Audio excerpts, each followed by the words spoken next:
abro a Bíblia Sagrada no livro do Apocalipse, eu me deparo com uma das revelações mais extraordinárias e maravilhosas acerca do Senhor Jesus glorificado. O apóstolo João estava na ilha de Patmos e ele começa a escrever a partir do versículo 10 do capítulo 1 de Apocalipse, dizendo: E eu, João, que também sou vosso irmão e companheiro na aflição e no reino e na paciência de Jesus Cristo, estava na ilha chamada Patmos por causa da palavra de Deus e pelo testemunho do Senhor Jesus Cristo.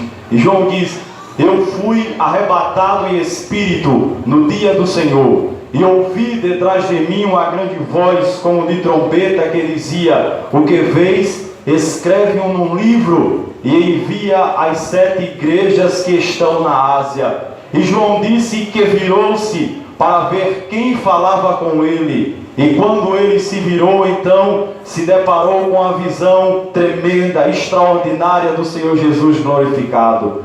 Primeiro, João disse que viu 7 castiçais de ouro, e no meio dos 7 castiçais ali estava Cristo, vestido até os pés de uma veste comprida e cingido pelo peito com um cinto de ouro. A sua cabeça e cabelos eram brancos como a lã branca como a neve, e os seus olhos como chama de fogo. E os seus pés eram semelhantes ao latão reluzente, como se tivesse sido refinado numa fornalha, e a sua voz como a voz de muitas águas. E João disse que ele tinha na sua destra, na sua mão direita, 7 estrelas, e da sua boca saía uma aguda espada de 2 fios, e o seu rosto era como o sol, quando na sua força resplandece. O que me chama a atenção é que João disse que viu 7 castiçais de ouro, e aqueles castiçais representam exatamente as igrejas da Ásia, e hoje representa a igreja do Senhor Jesus Cristo. O número 7 fala de perfeição, de plenitude, de algo completo. Ali estava a igreja perfeita, completa, diante do Senhor Jesus.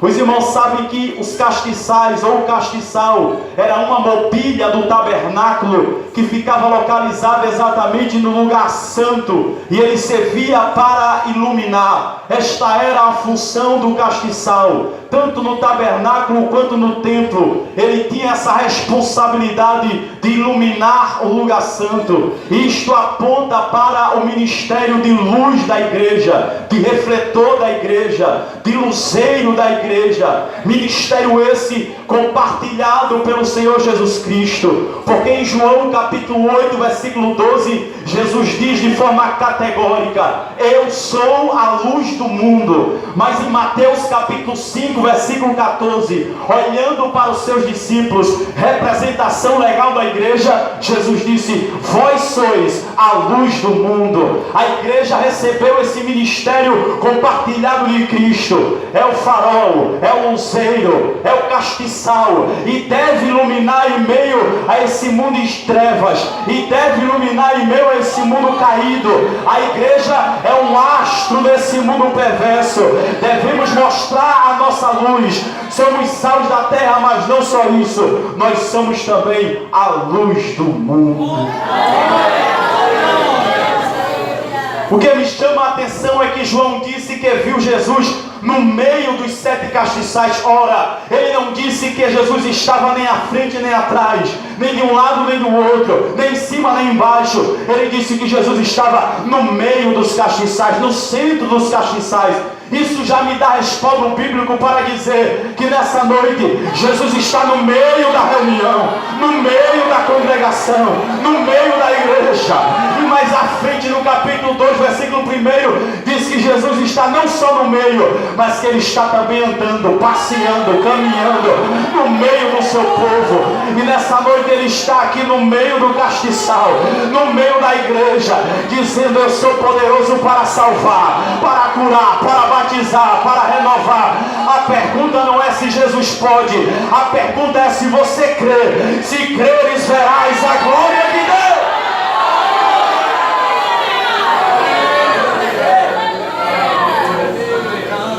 Vestido até os pés de uma veste comprida, representando o sacerdócio santo de Cristo, porque eram os sacerdotes e sumos sacerdotes que usavam uma roupa comprida até os pés, quando realizavam o seu ofício sacerdotal.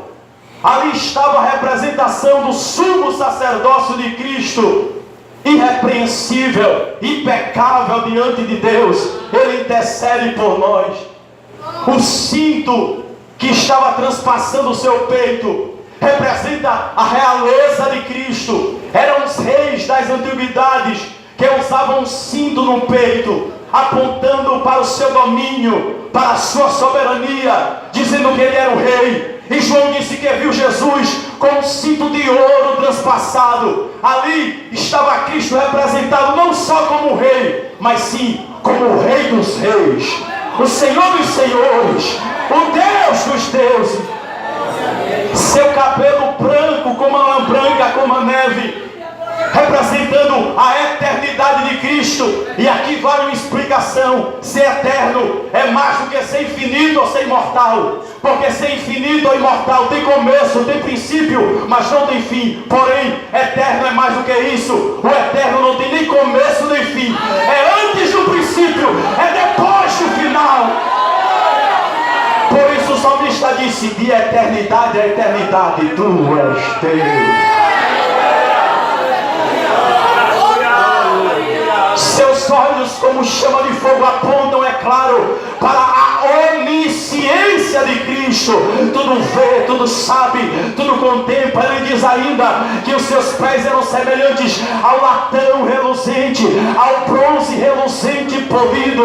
Isto aponta para a onipresença de Cristo. Está em todos os lugares ao mesmo tempo. E nessa noite Ele está aqui no meio dessa congregação. A sua voz como a voz de muitas águas, representando a onipresença, a onipotência de Cristo. Ele fala e tem que ser obedecido. Ele fala e tem que ser reverenciado. A sua voz é estridente, é uma voz poderosa, como a voz de uma cachoeira, como a voz de muitas águas. E nessa noite Ele traz uma palavra ao meu coração, e eu vou liberar para a igreja.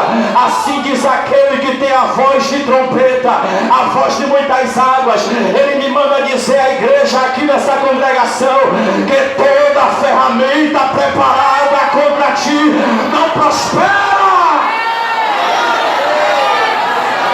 E toda língua que porventura se levantar será desfeita, será neutralizada.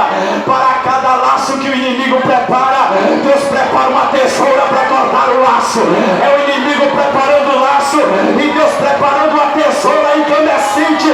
E nessa noite Ele diz: eu corto o laço, eu desfaço a obra do inimigo e estou te dando vitória, vitória, vitória.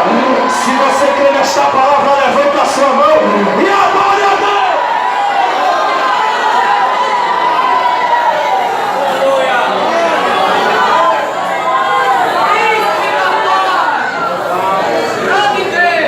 Escute, ele tinha na sua mão direita 7 estrelas, e aquelas estrelas representavam os anjos das igrejas, que porventura representavam os pastores das igrejas, que porventura representam o ministério da casa do Senhor. O ministério dessa igreja está na palma da mão de Jesus. Significa dizer que está guardado, está protegido, está defendido, está blindado. O inimigo se levanta contra esse ministério apenas para 2 coisas. A primeira é para se levantar, e a segunda é para cair por terra e comer poeira, porque o ministério está na palma da mão de Jesus. Da sua boca saiu uma aguda espada de 2 fios. Efésios 6:17 diz que a espada do Espírito é a palavra, Cristo, o próprio Logos encarnado de Deus. Mas não só isso, o seu rosto era como o sol quando na sua força resplandece.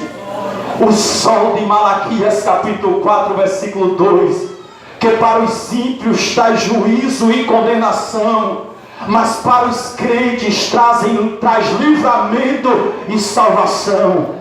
O sol da justiça brilhou sobre nós. A igreja chamada Igreja Morena, queimada pelo sol da justiça, porque trabalha pregando, evangelizando, ensinando, discipulando. E a marcha dessa igreja ninguém pode impedir, porque Jesus já declarou há mais de 2000 anos atrás que as portas do inferno não prevalecerão contra ela.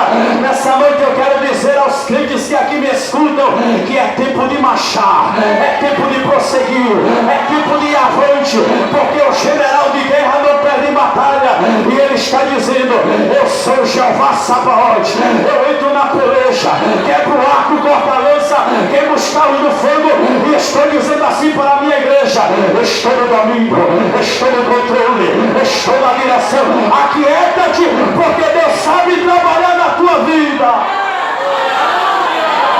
Por que tanta preocupação? Por que tanta inquietação? Ele está dizendo que tem a chave da morte e do inferno, tem o controle de tudo.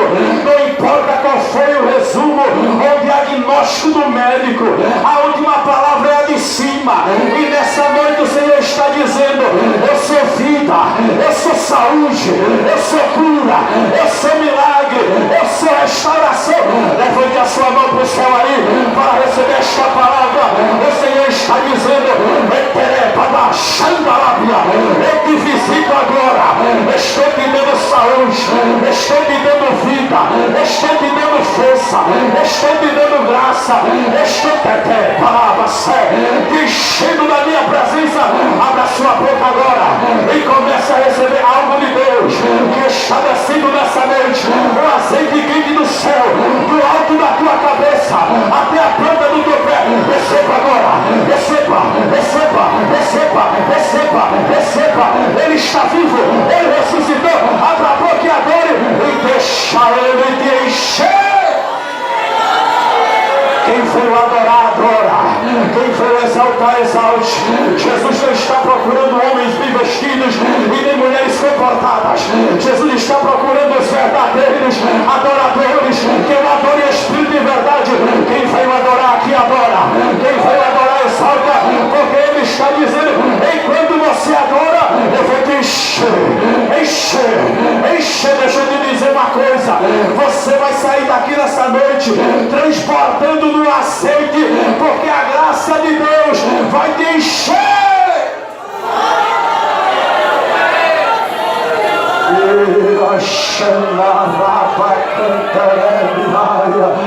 Eu estou vivo, João. Eu sou o alfa e o ômega, o princípio e o fim. Eu ressuscitei, eu venci a morte. Eu estou com a minha igreja na terra. Essa igreja é invencível, essa igreja é imbatível, porque Jesus venceu a morte e ressuscitou, e ninguém pode derrotá-lo. Ele é o dono dessa igreja. Pode inventar muitas coisas, pode inventar notícias, pode armar falcatrua, podem abrir cova, mas não adianta. Quanto mais bate, mais cresce. Quanto mais fala mal dessa igreja, mais ela cresce. E a ordem é essa: marcha, marcha, marcha, marcha.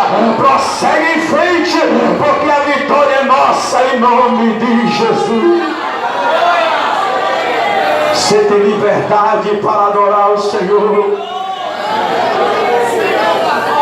Queridos e amados irmãos, a ordem do Senhor Jesus para João foi essa: escreve às igrejas que estão na Ásia. A primeira carta foi escrita à igreja de Éfeso, a segunda foi a Esmina, a terceira a Pérgamo, a quarta foi a Tiatira, a quinta foi a Sardes, a sexta foi a Filadélfia e a sétima foi a Laodiceia. Os irmãos sabem que, etimologicamente falando, a expressão ou a palavra Filadélfia vem do grego e é formada por dois radicais. O primeiro é philos, que significa amor, e o segundo é adelphos, que significa irmão. Portanto, a expressão Filadélfia significa amor entre irmãos, ou até mesmo amor fraternal. Do ponto de vista geográfico, ou geograficamente falando, a igreja de Filadélfia ficava numa cidade da Lídia, localizada em uma vasta colina, situada a 260 metros de altitude. E por isso ela ficava muito acima da estrada imperial que vinha de Roma. Diante disso, eu aprendo pelo menos 3 coisas com a igreja de Filadélfia. A primeira coisa é esta: a unidade da fé é algo indispensável para a existência da igreja na terra. O nome Filadélfia significa amor entre irmãos, ou amor fraternal. Quando eu abro a Bíblia Sagrada, eu vejo que a igreja é representada como corpo, como casa, como edifício, como a comunidade, como o povo e como a nação. E tudo isso aponta para a harmonia, para a comunhão, para a unidade. Então significa dizer que a comunhão entre os irmãos é algo indispensável para a existência da igreja na terra. É preciso estar unido, é preciso estar em amor, é preciso dar as mãos. E eu creio que essa igreja aqui é uma igreja viva, fervorosa, porque cada um aqui tem se ajudado, tem orado um pelo outro, tem um presbítero que orienta, e nós vemos o fogo do amor nos vossos olhos e em vossos corações. A mensagem de Deus é essa: ame mais, perdoa mais, abrace mais, se una mais, se aproxime mais do seu irmão, porque quando você fizer isso, aí o fogo vai descer, aí a graça vai pegar, aí Deus vai operar mais. A unidade da fé é algo indispensável para a existência da igreja na terra. A segunda verdade que eu aprendo com Filadélfia é esta: a posição espiritual em que a igreja se encontra é superior a tudo. Em Efésios capítulo 1, versículo 3, Paulo disse que Deus nos abençoou com todas as bênçãos espirituais nos lugares celestiais em Cristo. Filadélfia ficava numa vasta colina muito alta, 260 metros de altitude. Em cima, a igreja está em regiões celestiais em Cristo. Significa dizer que a igreja está numa posição espiritual superior a tudo. Eu quero dizer que a igreja está acima dos problemas, da dificuldade, da dor, do perigo, da nudez, da espada, do deserto, da escassez, de todo tipo de provação. A igreja está em cima, em uma colina muito alta, em regiões celestiais. E sabe quais são as bênçãos espirituais ali? É batismo com o Espírito Santo, é renovo espiritual, as armaduras de Deus, é o fruto do Espírito, são milagres e maravilhas. Nós estamos em uma região superior, nós estamos em uma região que está acima de todo o problema dessa terra. A igreja está no mundo, mas a cabeça deve estar no céu, é pensando em ser cheio, em ser tomado, em ser avivado, em ser pregador da palavra de Deus. A terceira coisa que eu aprendo com Filadélfia é que a igreja está acima do Estado. Eu quero dizer, a lei que Deus deu à igreja está acima da lei do Estado, do governo dos homens, do governo da terra. Isto porque Filadélfia estava edificada naquela colina muito alta, e lá de cima ela havia a estrada que dava acesso ao Império Romano, mas ela estava em cima e a estrada do Império Romano estava embaixo. O Império Romano representando o governo terreno. Ali passavam os imperadores, os reis, os senadores, os políticos, os homens de autoridade. Mas a igreja estava na colina, olhando para as autoridades passando embaixo. Logo, a lei que Deus dá à igreja está acima da lei dos homens. Para os irmãos entenderem melhor o que eu quero dizer, se for sancionada no Brasil uma lei que criminalize a pregação do Evangelho, De maneira nenhuma nós vamos nos calar diante dessa lei. Eu vou ser o primeiro candidato a ir à prisão, mas ele não vai parar de dizer que Jesus salva, cura, batiza com o Espírito Santo e leva o homem para o céu. A igreja, a lei que Deus dá à igreja está acima da lei dos homens do próprio Estado. Nós vemos isso em Atos 5 e 29, quando Pedro disse às autoridades religiosas de Israel: mais vale ou mais importa obedecer a Deus do que aos homens. E em Daniel capítulo 6 nós temos um exemplo muito claro disso. Daniel não se rendeu diante da lei do rei, que não se deveria fazer pedido a nenhum outro Deus ou a nenhum outro homem, a não ser a ele, ao próprio rei. E Daniel não cedeu aquele capricho mundano, mas 3 vezes ao dia ele abria as janelas do seu quarto para as bandas de Jerusalém, dobrava o seu joelho, levantava a sua mão e dizia: ó Deus, tem misericórdia de mim. Ele não cedeu, porque a lei de Deus está acima da lei dos homens. Mas no contexto teológico, a igreja de Filadélfia representa o tipo da igreja ideal. É a igreja modelo, a igreja exemplar, é a igreja que Deus se agrada, que Deus aprova, que Deus aceita. Isto porque, sem sombra de dúvidas, Filadélfia é uma igreja fiel. Acompanhe comigo Apocalipse capítulo 3, versículo de número 8, diz a palavra de Deus. O Senhor Jesus fala àquela igreja: eu sei as tuas obras, eis que diante de ti pus uma porta aberta, e ninguém a pode fechar. Tendo pouca força, guardaste a minha palavra e não negaste o meu nome.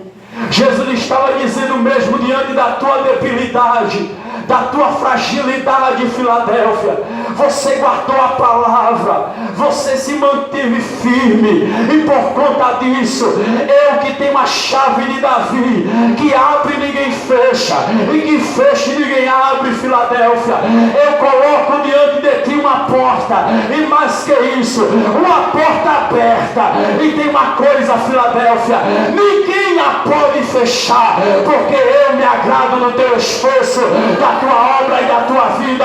Receba esta palavra bíblico-profética. O Senhor está dizendo: eu coloco a porta aberta hoje diante de ti, eu abro com a chave do céu, e não tem anjo em cima, nem homem na terra, nem demônio no inferno que possa fechar. Quem acredita que Deus está abrindo porta hoje, levanta a mão e adora. A porta está aberta.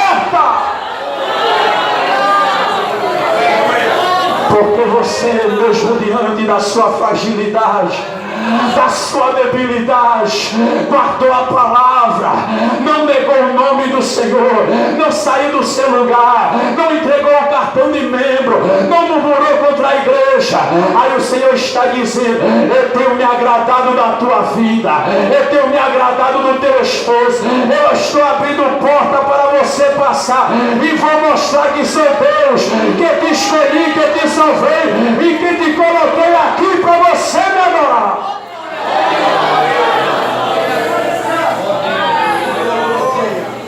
E no versículo de número 10, o Senhor Jesus ainda disse: como guardaste a palavra da minha paciência, também eu te guardarei da hora da tentação que há de vir sobre todo o mundo, para tentar os que habitam na terra. Aqui há uma promessa de livramento.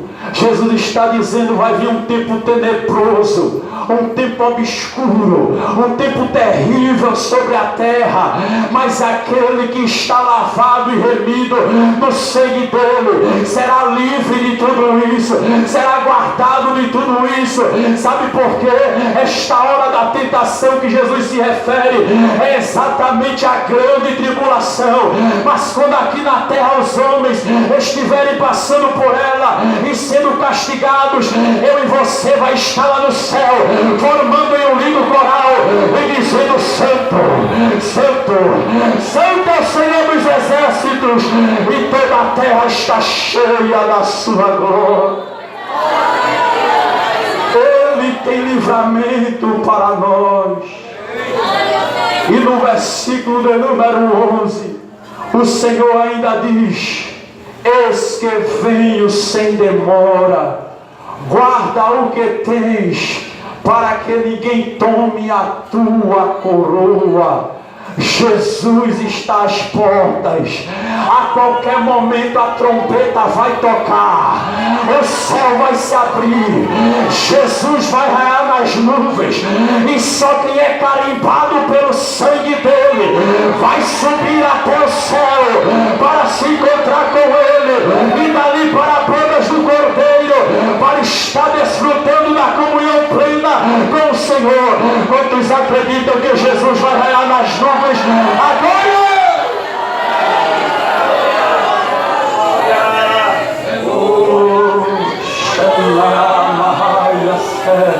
Estamos vivendo a última hora da igreja na terra, são os últimos instantes, estamos no apagar das luzes da dispensação da graça, da dispensação do Espírito. O Senhor está voltando, e nesses minutos finais Ele está procurando os ceifeiros da última hora.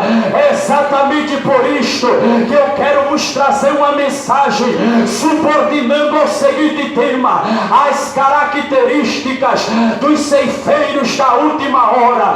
O tema da mensagem é este: as características dos ceifeiros da última hora. Escute, por favor, a primeira marca, o primeiro sinal, a primeira característica de um ceifeiro da última hora é exatamente esta: com ousadia ele ensina, vive e prega o santo evangelho na sua integralidade. Ele prega o evangelho de forma plena, de forma total, de forma completa. Ele não omite nada, ele não esconde verdade alguma. Para você me entender melhor, o ceifeiro da última hora que Jesus procura, ele prega Mateus 11:28, quando Jesus disse: vinde a mim, todos que estáis cansados e oprimidos, e eu vos aliviarei. Mas não somente isso, ele também prega Mateus capítulo 16, versículo 24. Jesus disse: quem quiser vir após mim, negue-se a si mesmo, toma a cruz, meu filho, e siga-me. Ceifeiro da última hora prega o evangelho de forma total, de forma plena, na sua integralidade. Ele prega com ousadia, como João Batista olha para Herodes e diz: não te é lícito possuir a mulher do teu irmão, tu estás em pecado, tu estás em adultério. Ainda que a cabeça dele vá para a bandeja, ele fala a verdade, ele prega a palavra na sua integralidade.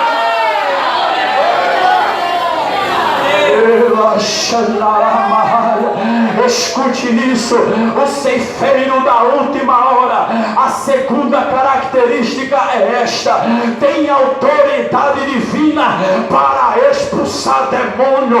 O ceifeiro da última hora que Jesus procura não é aquele crente que quando vê um endemoniado ele fica assombrado, ele fica assustado, ele fica temeroso, ele fica sem saber o que fazer.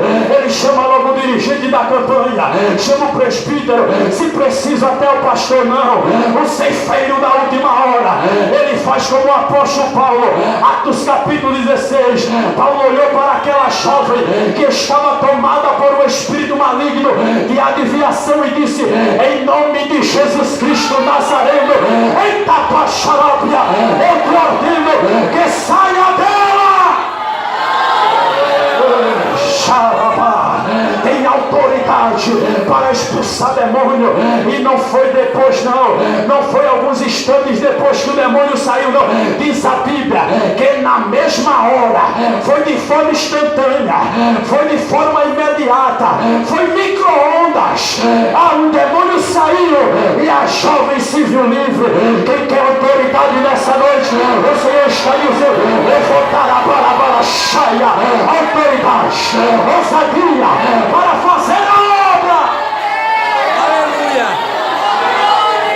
A terceira característica do ceifeiro da última hora é esta: recebe poder de Deus para curar os enfermos.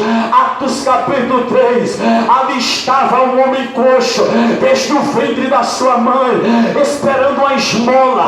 Lá vinha Pedro e João, a hora da oração, a hora nona, isto era cerca de 3 da tarde, e quando ele viu Pedro e João adentrando ao templo, ele estendeu a mão, esperando receber uma esmola.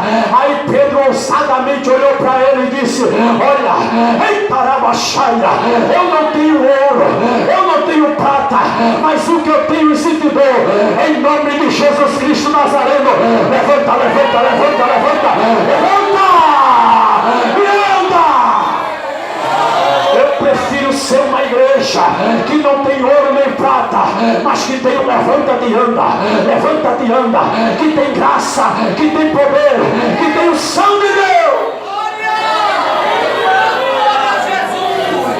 A quarta característica do ceifeiro da última hora é esta: são cheios da unção para operar milagres e maravilhas.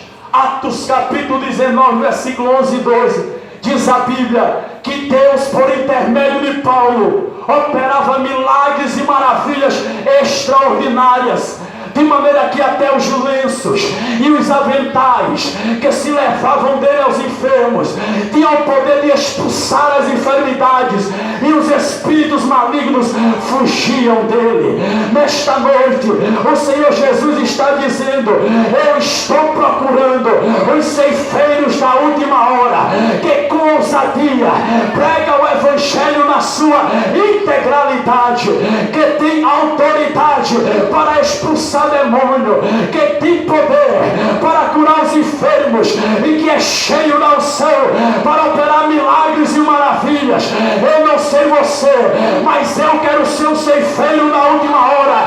Se você também se alista, levante a sua mão e adore aí onde você está. Feche os seus olhos, porque enquanto você adora, Deus vai te dar unção, Deus vai te dar ousadia, Deus vai te dar poder, Deus vai te dar autoridade. Feche os seus olhos, abra a sua boca, porque vai começar a descer aqui agora um investimento do céu, uma graça extraordinária do alto. O Senhor está dizendo: eu levanto um exército poderoso, eu levanto um exército de ceifeiros da última hora, cheios da minha glória. Abra a sua boca para ser cheio agora, abra a sua boca para receber, em nome de Jesus Cristo que eu prego. Comece a ser cheio da graça. Eita, xarabadá,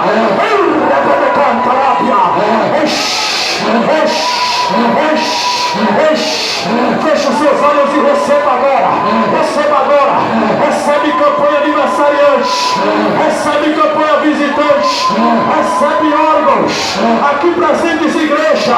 Está soprando o vento aqui assim, olha.